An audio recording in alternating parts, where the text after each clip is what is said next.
Welcome to Jacked Up Guitars. I'm Jake, your host. Today we're going to talk about the G&L Asat Classic. The G&L was one of Leo Fender's last projects.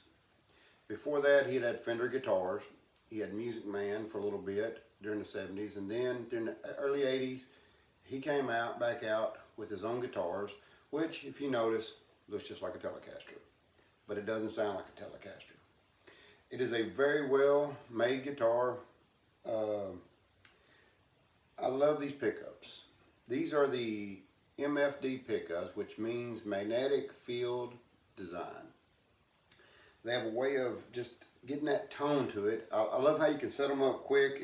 If you want to make the G a little bit better, you don't have to go in and take a pickup out and push the dial up. What you can do is just turn it with a Allen wrench. This one here is a 2012. It's got an ash body, maple neck. It has a G&L tuners, standard Telecaster bridge.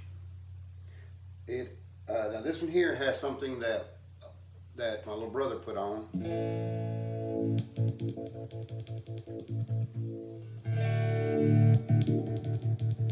Little kill switch. So it's got a little upgrades on this one, and this was one of his favorites, but everybody has something better come along.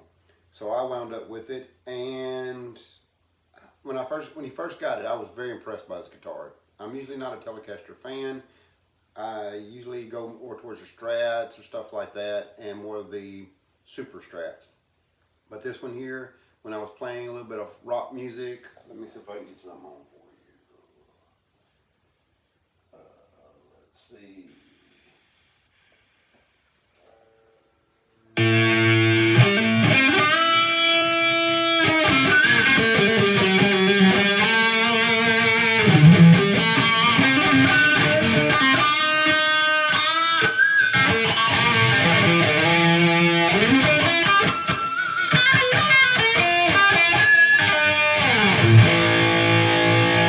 It will scream. Like I said, you can go from different, you can go to country, you know, little country picking or something like that, to straight over to rock music with this guitar. I have been very impressed. Like I said, this Leo Fender and George Fullerton came out in the 1980s with these, and one of the biggest fans was Jerry Cantrell, you know, and matter of fact, he's got a signature guitar with them, and they have been very good. This does have the swamp ash body.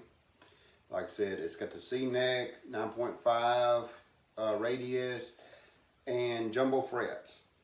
That makes it a little bit easier for the fast playing. You know, like Fender said, he knew during the 80s to compete with anybody, he had to have something that could play fast. So he came up with a little bit more jumbo frets, to kind of like a Les Paul, to give it that speed.